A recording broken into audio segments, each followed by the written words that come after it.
Well, my friends, I have driven out to Deltaville, Virginia, beautiful place. I'm here in the Deltaville boatyard. Lots of boats. None as small as the little Potter. There's been a lot going on I've got to talk to you about. I sold the West Wight Potter. I am Potterless. I'm no longer Tiny Sails.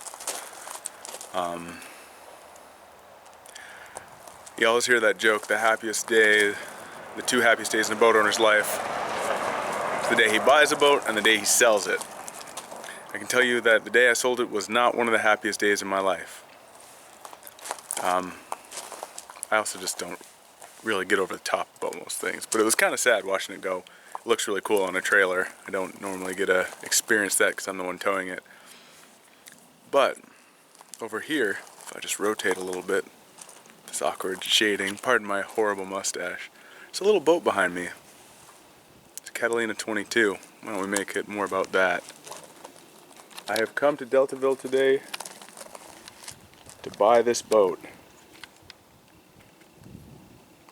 A 1983 Catalina 22, pretty good shape. I'm sorry, it says 1982. So, you can see a price on here. That's what they were first asking. I did not pay that. Got it much lower. Try to get some, oh, that tape's gonna be nasty to get off there. There's all that moisture. Oh man, this has been for sale so long that the moisture blistered the hull where that's been sitting. That's a shame.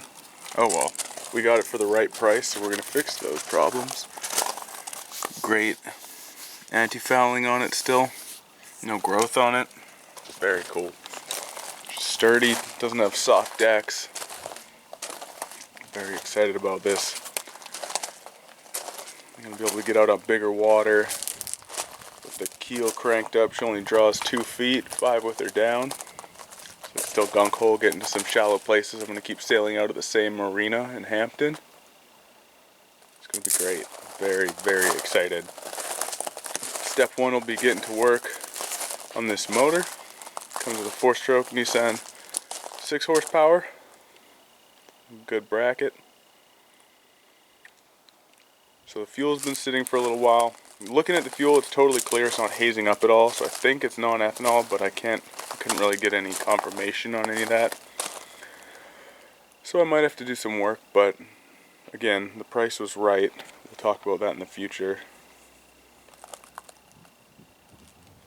Swing keel looks good. Kind of terrible name, Full Circle. There's no obligations, that's for sure. It has these weird little holes that they filled in. I don't really know what they were for. If they were getting some moisture out of there, maybe. I forgot to ask that. Got some zincs on the swing keel, it's good. I think, correct me if you know, I would love to have the answer to this. Thinking of all the questions I should ask now. If that's just a tiny little motor zinc bolted in, if it is, that's very cool. The one on my 2-horse for the Potter was actually bigger than that. It's funny to think about, but grease that up.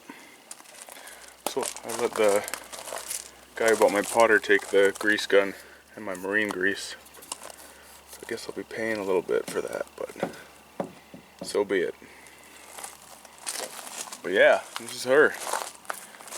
Very excited. I'm gonna go get a ladder. We'll get up on top and take some of the cushions home for cleaning, just to do some things at home before I get her put back in. They're not gonna charge me to put it back in the water, so that's pretty dang cool. I know it's hard to tell because the whole jib's white up there, but it does have a sacrificial sun cover, so it's okay sitting out like that. Very excited. The North Sails 135% lapper. The North Sails main is just crispy Dacron. It's incredible. I'm really excited. I'm gonna just keep saying that. I should probably stop recording because I'm literally just gonna say how excited I am over and over again. The turnbuckles need cotter pins, which is one of the more strange things I've ever seen. Who doesn't have cotter pins in their turnbuckles? But that's why we look at everything. I'll redo the seals in the window. I'm so excited. All right, enough of this. Let's go get a ladder, show you some more of the boat.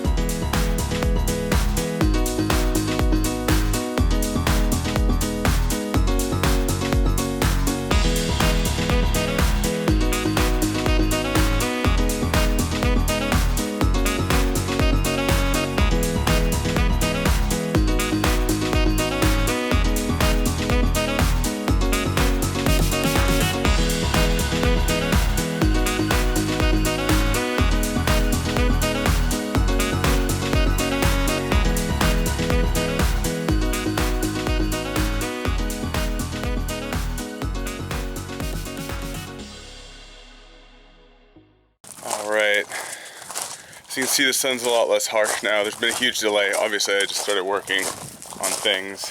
I was just kind of snugging down every fastener, screw, whatever I could get at, just checking all that out. Yeah, so let's finally go on board. Coming on up. Alright, welcome aboard. Boat's currently named Full Circle. Don't know if I'm going to keep that. Here's my 4-stroke Nissan. There it is. There's a boat that looks like it needs some love. I'm not going to take you down below. I pulled almost all the wood out and all the cushions but 2. Taking them home just to clean them. So it's not real pretty in there right now. Winches work great, lock up. I need some scupper plugs, it's important. Little gas tank. Tiller cover, there's a mainsail cover too, which is nice. The mainsail's in incredible shape. There's a 3-gallon tank. Good little size, should go pretty far for a 6-horse. Compass is in terrible, terrible shape. Look at that. Man. Might as well be, probably do a better job if it was a picture of a compass. At least then it'd be right every once in a while. So yeah, these are kind of neat. I didn't realize they had as many stays as they did. So a single fore, single aft stay, or back stay. And then 3 per side. 1 on each side goes all the way to the top of the mast, and 2 go to the inside of the spreaders on each side. So it seems like a pretty tough rig to me. What do I know? Hopefully a lot soon, but not much yet, that's for sure.